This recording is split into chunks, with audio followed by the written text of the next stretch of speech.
स्वागत है आप सभी का। आपके साथ मैं हूं नलिनी पांडे। सबसे पहले खबर चमोली से। यहां पर बारिश के बाद कुछ जगहों पर नुकसान हुआ है।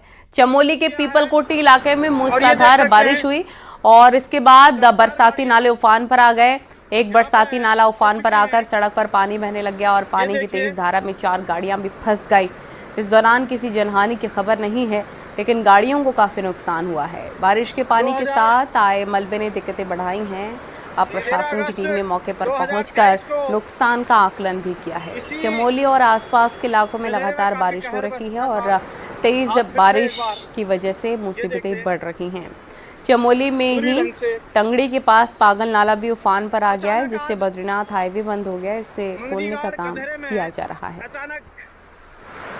ये कहीं ऊपर बादल फट गया है और ये देख सकते हैं आज पीपलकोटी और पागल नाला के क्षेत्र में काफ़ी बारिश हुई है और करीब आधे पौने घंटे का स्पेल आया था, जिसमें नाले उफान पे आए हैं और पीपलकोटी के पास कुछ गाड़ियां जो पार्क थी वो मलबे की जद में आई थी, जिनको निकाला जा चुका है और जो ट्रैफिक है वो सुचारू है। हालांकि पागल नाला में मलबा आने से ट्रैफिक जरूर बाधित हुआ है और वहाँ कार्यदायी संस्था मलबा हटाने का कार्य कर रही है। जल्द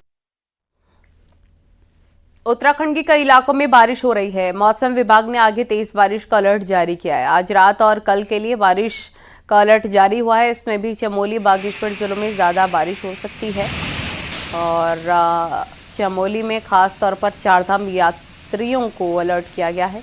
सतर्क रहने के लिए कहा गया है और सभी यात्रियों को एक साथ स्थानीय लोगों को भी नदी नालों से दूर रहने की हिदायत दी गई है।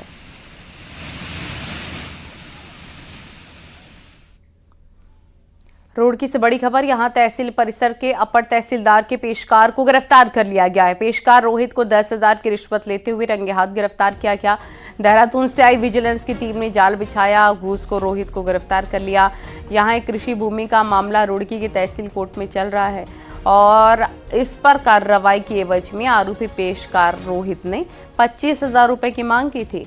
पीड़ित ने विजिलेंस से इसकी शिकायत की और आज रंगे हाथ उसे अरेस्ट कर लिया। विजिलेंस की टीम ने कई घंटे की पूछताछ उससे की और उसके बाद आरोपी पेशकार रोहित को अरेस्ट किया, देहरादून लेकर गई।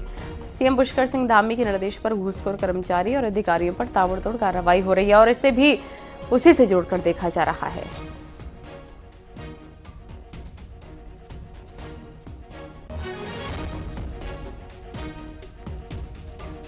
बहुचर्चित अंकिता भंडारी हत्याकांड मामले में 30 मई को कोर्ट अपना फैसला सुनाएगा। 2 साल से केस पर सुनवाई चल रही थी, जिसके बाद अब इस पर कोर्ट 30 मई को अपना फैसला सुनाएगा। सोमवार को कोर्ट में 3 घंटे तक केस पर अंतिम बहस हुई। इसमें बचाव पक्ष ने अपनी दलीलें पेश की। दोनों पक्षों की दलीलें सुनने के बाद एडीजे रीना नेगी ने केस के जजमेंट की तारीख दी है। वहीं केस के फैसले को लेकर आम आदमी की निगाहें इस पर टिकी हुई हैं। क्योंकि अब पिछले 4 डेट से लगातार कंटिन्यू आर्गूमेंट्स चल रहे थे एक्यूज साइड से और प्रोसिक्यूशन साइड से, तो आज कंक्लूड हो चुका है, आर्गूमेंट कंप्लीट हो चुका है। देन अब जजमेंट की डेट लगी है और जैसे कोर्ट ने बताया है कि 30 तारीख को इसमें जजमेंट प्रोनाउंस होगा। लंबे इंतजार के बाद आखिरकार वो तारीख सामने आ चुकी है जब अंकिता भंडारी हत्याकांड मामले में कोर्ट अपना फैसला सुनाएगा। 30 मई का दिन होगा जब अंकिता भंडारी हत्याकांड मामले में अपर जिला जज रीना नेगी अपना फैसला सुनाएंगी। यानी कि 30 मई का ऐतिहासिक दिन होने वाला है। लगभग 3 साल से ज़्यादा का समय इस मामले को, केस को हो चुका है, अंकिता भंडारी हत्याकांड मामले को। उसके बाद 2 साल से ज़्यादा का समय इसे कोर्ट में ट्रायल को हो चुका है और अब 30 मई को इस पर अंतिम फैसला आएगा। आज सुनवाई के दौरान प्रोसिक्यूशन और बचाव पक्ष के बीच तीखी बहस हुई, जिसके बाद एडीजे रीना नेगी ने इसमें 30 मई का दिन दिया है जब इस पर वो फैसला सुनाएंगी और सबकी निगाहें उनके फैसले पर टिकी हुई है। अनुपम भारद्वाज, न्यूज़ 18, कोटद्वार।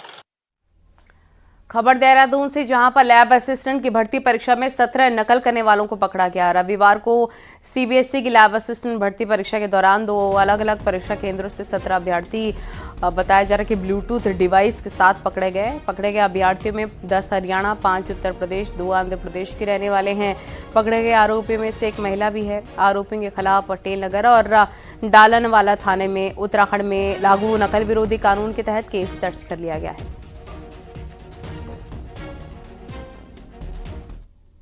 अभ्यर्थी जो इस तरह के पाए गए इलेक्ट्रॉनिक डिवाइस का प्रयोग करते हुए उनको हिरासत में लिया गया। साथ ही साथ दूसरे सेंटर पर भी सेकंड पारी में भी इस तरह से वहां पर 8 लोग पाए गए जो परीक्षा में नकल करने के लिए ब्लूटूथ डिवाइस का प्रयोग कर रहे थे। यूपी के गोरखपुर जू में बर्ड फ्लू की चपेट में आई बाघिन की मौत के बाद सेंट्रल जू अथॉरिटी ने देश भर के जू टाइगर रिजर्व में हाई अलर्ट घोषित कर दिया है। उत्तराखंड के 2 टाइगर रिजर्व, 2 जू, 3 रेस्क्यू सेंटर भी हाई अलर्ट पर हैं। इसके बाद कई तरह की सावधानियां बढ़ती जा रही हैं। देहरादून जू में कर्मचारियों की छुट्टियां रद्द हो गई हैं और जानवरों के खाने पीने का भी खास ध्यान रखा जा रहा है। इस वायरस से संक्रमित जानवरों में न्यूमोनिया जैसे लक्षण भी पैदा हो गए हैं।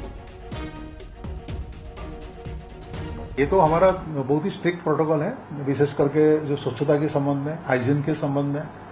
तो वहाँ पर हमारा ऑलरेडी सभी रेस्क्यू सेंटर में डॉक्टर्स हैं, वेटनरी डॉक्टर्स हैं, highly skilled and trained. And रोज जो हमारा जो खाने दिया जाता है उसको भी परीक्षण किया जाता है। यूपी के गोरखपुर जू में एक टाइगर्स के बर्ड फ्लू से इन्फेक्टेड होने के बाद उत्तराखंड में भी हाई अलर्ट घोषित कर दिया गया है। उत्तराखंड के दोनों tiger reserve, Corbett tiger reserve और राजाजी टाइगर रिजर्व के साथ ही 2 जू, देहरादून और हल्द्वानी जू और 3 रेस्क्यू सेंटर को हाई अलर्ट मोड पर रखा गया है। सारी जगह स्प्रे, सारे एनक्लोजर्स के आसपास स्प्रे हो रहा है। फुट डिप हमने KMNO4 के साथ रखे हुए हैं। सारे जू स्टाफ को बार बार इंस्ट्रक्ट किया जा रहा है हाइजीन को कैसे मेंटेन करना है। डॉक्टर साहब, आप इसमें मांस भी देते हैं कई जानवरों को, उसको किस तरह से हैंडल कर रहे हैं, क्योंकि ये बड़ा एक माध्यम हो सकता है। देहरादून जू के अंदर जो मांस की आपूर्ति की जाती है वो निविदा के माध्यम से होती है। तो उसमें हमारे पास बीफ आता है और चिकन आता है। तो हमने जिस दिन ये मुझे पता चला, सेम डे, ये गाइडलाइन आने के पहले ही, 1 दिन पहले ही हमने चिकन को मना कर दिया। चिकन हम नहीं ले रहे हैं, सिर्फ बीफ आ रहा है। और ये सिर्फ एहतियातन तौर पर है कि कोई बर्ड जो हो सकता है इन्फेक्टेड हो या जहां से सप्लाई आ रही है उसके बारे में हमें जानकारी नहीं है। तो इस तरीके से कोई, सिर्फ ये सुरक्षा की दृष्टि से हमने चिकन बंद किया है। खाने पीने का सामान, खासकर जो मांस आता था, उसको लेकर स्पेशल तौर पर सावधानी बरती जा रही है। इसके अलावा जो छिड़काव समेत जो तमाम इंतजाम किए जाते हैं उनको भी कंप्लीट यहाँ पर किया जा रहा है। कैमरा पर्सन दीपक उपाध्याय के साथ सुनील नौप्रभात, न्यूज़ 18 देहरादून। 16वें वित्त आयोग का प्रतिनिधिमंडल उत्तराखंड दौरे पर रहा और सचिवालय में आज हुई मीटिंग में सीएम धामी ने राज्यों की जरूरत को आयोग के सामने रखा। सीएम धामी ने इको सर्विस के नाम पर स्पेशल पैकेज और वनों के संरक्षण के लिए विशेष अनुदान की मांग की। बैठक के बाद वित्त आयोग के अध्यक्ष अरविंद पनगड़िया ने कहा कि राज्य में लागू टैक्सों और टैक्स कलेक्शन और केंद्र के करों में राज्य की हिस्सेदारी जैसे अहम मुद्दों पर बात हुई है। आयकर, CGST, कस्टम ड्यूटी और कॉर्पोरेट टैक्स जैसे केंद्र के राजस्व में राज्य के योगदान के आधार पर नए फॉर्मूले पर काम किया जा रहा है। साथ ही अरविंद पनगड़िया ने बताया कि उत्तराखंड ने अगले 5 साल के लिए 10% सेस की सिफारिश की है, जिस पर आयोग विचार कर रहा है। ओवरऑल आपके राज्य की जो फिस्कल स्थिति है वो इतनी बुरी नहीं है। रेवेन्यू डेफिसिट काफी कम है, कैपिटल एक्सपेंडिचर्स हैं और debt to GDP ratio below 30% है। तो अभी भी जो लास्ट आपका fiscal responsibility and budget management committee एक फॉर्म हुई थी मिस्टर NK सिंह के उसमें, तो उसके रिकमेंडेशन के विद इन लिमिट्स में है उत्तराखंड। राज्य में लागू UCC यानी कि समान नागरिक संहिता मामले में अब जुलाई में सुनवाई होगी। केंद्र सरकार ने अपना जवाब दाखिल करने के लिए कोर्ट से 3 हफ्तों का वक्त मांगा है, जो कि कोर्ट ने दे दिया है। हालांकि राज्य सरकार ने अपना जवाब शपथ पत्र के साथ कोर्ट में दाखिल कर दिया है। सोमवार को हाई कोर्ट में UCC से जुड़ी याचिका मेंशन हुई। इस दौरान वकीलों ने सुनवाई के लिए समय मांगा, लेकिन इसी दौरान केंद्र सरकार के वकीलों ने अपना शपथ पत्र दाखिल करने के लिए 3 हफ्तों का वक्त कोर्ट से लिया है। और आपको बता दें, UCC को हाई कोर्ट में करीब आधा दर्जन चुनौती दी गई है।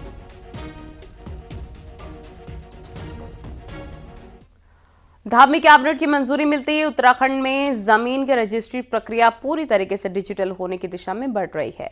देहरादून से शुरू हुई ऑनलाइन रजिस्ट्री व्यवस्था जहां आम नागरिकों को कुछ फायदा पहुंचा सकती है, वहीं वकीलों में इसे लेकर नाराजगी भी देखने को मिल रही है। ये पूरा मामला क्या है, इस रिपोर्ट में देखिए।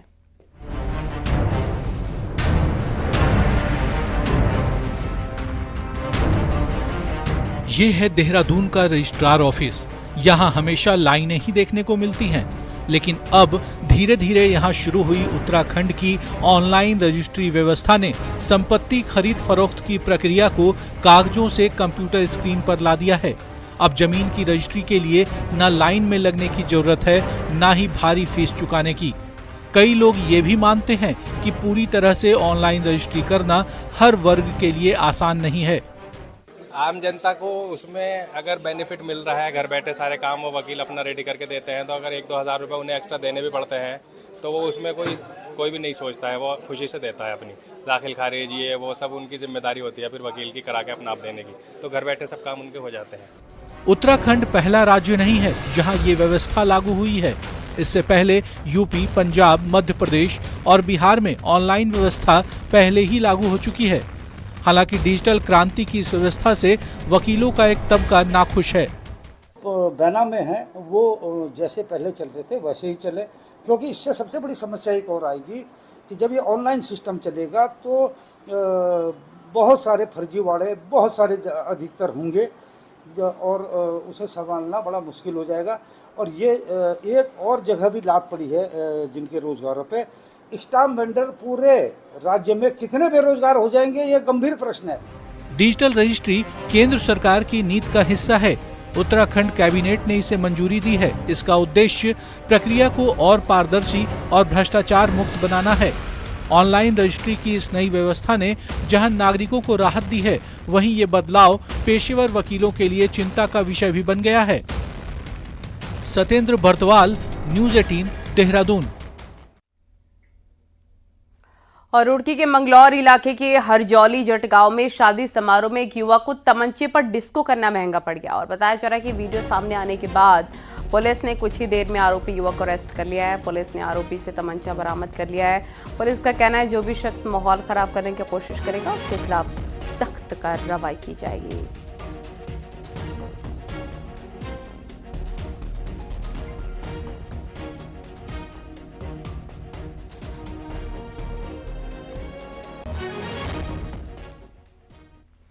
हरिद्वार में लड़कों के 2 गुट आपस में भिड़ गए। लक्सर रोड पर युवकों के बीच किसी बात को लेकर झगड़ा हो गया। घटना का वीडियो भी आया है। इसमें युवक एक दूसरे पर लात घूंसों और डंडों से हमला करते नजर आए।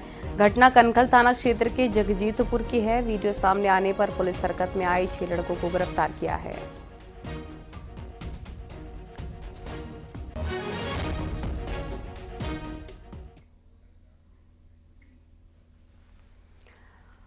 जासूस ज्योति के पकड़े जाने के बाद आप भी यूट्यूबर्स को अब शक की निगाहों से देखने लग गए होंगे।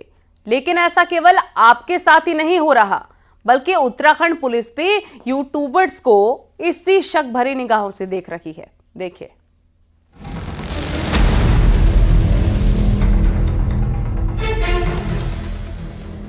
पाकिस्तान के लिए जासूसी के आरोप में पकड़ी गई यूट्यूबर ज्योति ने कई यूट्यूबर्स को शक के घेरे में ला दिया है। देश की सुरक्षा के लिहाज से बेहद महत्वपूर्ण भारत और नेपाल सीमा पर बसे देवभूमि उत्तराखंड में भी यूट्यूबर्स की भरमार है। कई फेमस यूट्यूबर का संबंध भी देवभूमि से है। ऐसे में पुलिस ने उस कंटेंट की मॉनिटरिंग और सख्त कर दी है जो ये यूट्यूबर्स जनता को परोस रहे हैं। देखिए, हमारी सोशल मीडिया मॉनिटरिंग सेल लगातार 24/7 इस पे एक्टिव रहता है। साथ ही हमने कुछ डिजिटल वॉलंटियर्स भी बनाए हैं, वो भी हमें अपडेट देते रहते हैं। हमारी लगातार इन पे नज़र है। जो भी इस तरह की अवांछित या कोई आपत्तिजनक गतिविधि लगती है तो तुरंत उसको नोटिस किया जाता है या हम उसे ट्रैक भी करते हैं और कार्रवाई भी की जाती है। उत्तराखंड स्मारक दृष्टि से बेहद महत्वपूर्ण है। यहाँ सेना और अर्धसैनिक बलों के कई महत्वपूर्ण रक्षा प्रतिष्ठान हैं। ऐसे में जासूस ज्योति ने पाकिस्तानी खुफिया एजेंसी ISI को भारत से जुड़ी क्या जानकारी दी, ये इन्वेस्टिगेशन का पार्ट है। लेकिन इसी बहाने दूसरे यूट्यूबर चाहते हैं कि दूध का दूध और पानी का पानी हो, ताकि उन्हें कोई भी यूट्यूब वीडियो बनाते समय संदेह की निगाह से ना देखें। सोशल मीडिया हो या फिर कोई और भी माध्यम, मतलब किसी के जरिए या फिर कोई भी, तो इसकी जांच होनी चाहिए और सबकी जांच होनी चाहिए। चाहे छोटा इन्फ्लुएंसर हो, बड़ा इन्फ्लुएंसर हो, इंस्टाग्राम, फेसबुक, यूट्यूब, जितने भी, सभी की जांचें होनी चाहिए। यूट्यूब वीडियो के लिए ऐसी कोई भी पॉलिसी नहीं है जिससे ये तय हो पाए कि कौन वीडियो बनाएगा और कौन नहीं। ऐसे में कंटेंट ही एकमात्र जरिया है जिससे यह पता लगाया जा सके कि कहीं किसी यूट्यूबर के तार देश विरोधी ताकतों से तो नहीं जुड़े हैं। ऐसे में ज्योति के कारनामों ने जांच एजेंसियों की दिमागी बत्ती भी जला दी है। हल्द्वानी से न्यूज 18 के लिए शैलेंद्र नेगी की रिपोर्ट। उस्मान ठेकेदार द्वारा हिंदू नाबालिग लड़की से रेप मामले में उस्मान की पत्नी हुस्न बेगम को हाईकोर्ट से कोई राहत नहीं मिल सकी है। हुस्न बेगम ने हाईकोर्ट में प्राधिकरण द्वारा दिए नोटिस को फिर से चुनौती दी। हालांकि कोर्ट ने कहा कि वो अपना पक्ष प्राधिकरण के सामने रखें। इसके बाद भी उनके पास अपील का रास्ता बचा हुआ है। रेप का आरोपी उस्मान ठेकेदार जेल में बंद है और प्राधिकरण ने 7 मई को अवैध घर गिराने का नोटिस दिया। वहीं 22 मई को अपना पक्ष रखने के लिए बुलाया है। नोटिस को उस्मान की पत्नी ने कोर्ट में चुनौती देते हुए कहा कि उसकी जान को खतरा है, इसलिए नोटिस पर कुछ दिनों की रोक लगाई जाए। कोर्ट ने फिलहाल इस तर्क को नहीं माना है और प्राधिकरण में अपना पक्ष रखने के निर्देश दिए। 22 मई को जाके वहाँ पे अपनी जो भी दलीलें हैं वहाँ दीजिए और जब भी होगा तो उसके बाद देखेंगे।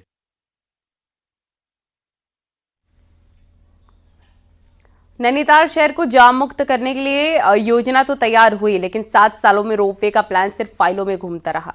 सर्वे के बाद भी रानी बाग से नैनीताल रोपवे को मंजूरी तक नहीं मिल पाई है। देखिए।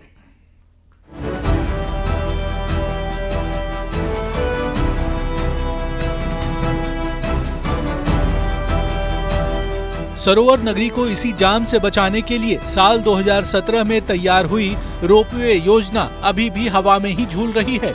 रानी बाग से ज्योलिकोट, हनुमानगढ़ी, नैनीताल का रोपवे प्लान अभी तक इसे स्वीकृति नहीं मिल सकी है, तो पार्किंग की समस्या झेल रहा शहर रोपवे का इंतजार कर रहा है। नैनीताल के लिए जरूरी रोपवे को हाईकोर्ट से मिली छूट और सर्वे के बाद भी अनुमति का इंतजार है। वहीं 700 करोड़ रुपए से शुरू हुई योजना अब 1600 करोड़ के पार पहुंच गई है। हालांकि नैनीताल के पर्यटन कारोबारी नैनीताल के लिए रोपवे जल्द बनाने की मांग कर रहे हैं। तो रोपवेज के लिए हमने सजेस्ट किया था, पूर्व में भी काफी टाइम से इसकी डीपीआर बननी थी और इसका काम शुरू होना था। तो नैनीताल लाने के लिए रोपवेज, कैंची धाम जाने के लिए रोपवेज, तो रोपवेज से ऐसा है कि रोड का कंजेशन हटेगा और काफी फर्क पड़ेगा टूरिज्म में। रानी बाग से नैनीताल तक कुल 11 किलोमीटर की दूरी इस रोपवे से तय की जानी है, तो 68 टावर इसके लिए बनाए जाने हैं। इसके साथ ही काठ गोदाम रोपवे स्टेशन पर 500 गाड़ियों की पार्किंग, होटल, फूड आउटलेट समेत अन्य सुविधाओं का विस्तार ज्योलिकोट और नैनीताल के हनुमानगढ़ी तक किया जाना है। प्रशासन भी मान रहा है कि रोपवे से ही शहर को मुक्ति मिल सकती है। हम लोग भी अपने स्तर से प्रयास कर रहे हैं, समय समय पर अलग अलग फोरम में इस मैटर को रख करके जितना जल्दी से जल्दी हो सके इसको रोपवे वाले प्रोजेक्ट को इनिशिएट करा जाए।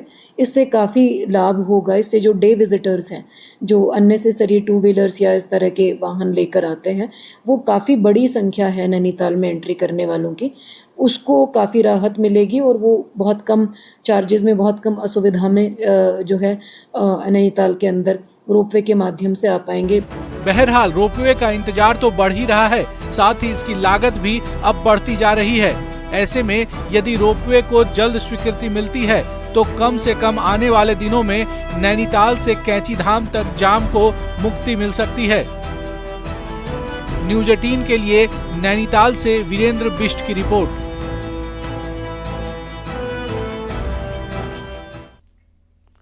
आदि कैलाश उत्तराखंड के प्रमुख धार्मिक पर्यटन का केंद्र बनता जा रहा है। पीएम मोदी के बाद बीजेपी राष्ट्रीय अध्यक्ष जेपी नड्डा ने भी आदि कैलाश को नई पहचान देने की कोशिश की।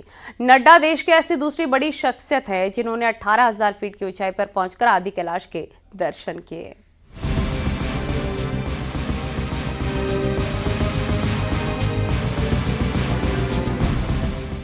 चाइना बॉर्डर के करीब ज्योलिंगकांग में मौजूद आदि कैलाश सदियों से आस्था का प्रतीक रहा है, लेकिन इसे राष्ट्रीय फलक पर पहचान दिलाने में पीएम नरेंद्र मोदी का अहम रोल रहा है। पीएम मोदी साल 2023 में आदि कैलाश के दर्शनों के लिए पहुंचे थे, जिसके बाद यहां आने वाले भक्तों की संख्या में खासा इजाफा हुआ है। बीजेपी के राष्ट्रीय अध्यक्ष और केंद्रीय मंत्री जेपी नड्डा ने भी रविवार को आदि कैलाश के दर्शन किए। वाइब्रेंट विलेज में मौजूद आदि कैलाश पहुंचने वाले नड्डा देश की दूसरी सबसे बड़ी शख्सियत हैं।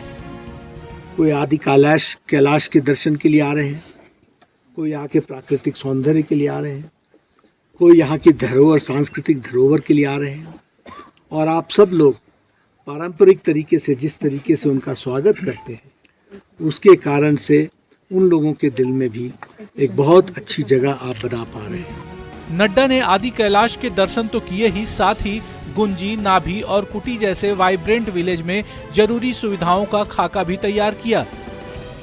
केंद्र सरकार बॉर्डर के गांवों में जरूरी सुविधाएं जुटाकर सुरक्षा की पहली दीवार को मजबूत करना चाह रही है। चीन और नेपाल के ट्राई जंक्शन पर मौजूद ये तीनों गांव सामरिक नजरिए से काफी अहम हैं। यही नहीं, आदि कैलाश और ओम पर्वत के करीब होने के कारण इन गांवों में धार्मिक पर्यटन की भी अपार संभावना है। आने वाले समय में पर्यटन ही एक माध्यम है जो कि हमारे क्षेत्र का विकास को एक नई दिशा देगा, और इसके लिए बहुत आगे बढ़ने का हमारा चांस है। हमारे जो भी जितनी गरीब जनता है आगे बढ़ेगी। पीएम मोदी के दौरे के बाद बीते साल आदि कैलाश 35,000 से ज्यादा लोग पहुंचे थे। यात्रियों की संख्या में इजाफा होने से बॉर्डर के इलाके गुलजार तो हो ही रहे हैं, साथ ही लोगों को अपने ही घर पर रोजगार भी मिल रहा है। ऐसे में उम्मीद लगाई जा रही है कि जेपी नड्डा के दौरे के बाद भी आदि कैलाश आने वाले यात्रियों की संख्या में और इजाफा होगा। न्यूज़ 18 के लिए पिथौरागढ़ से विजय वर्धन उप्रेती की रिपोर्ट।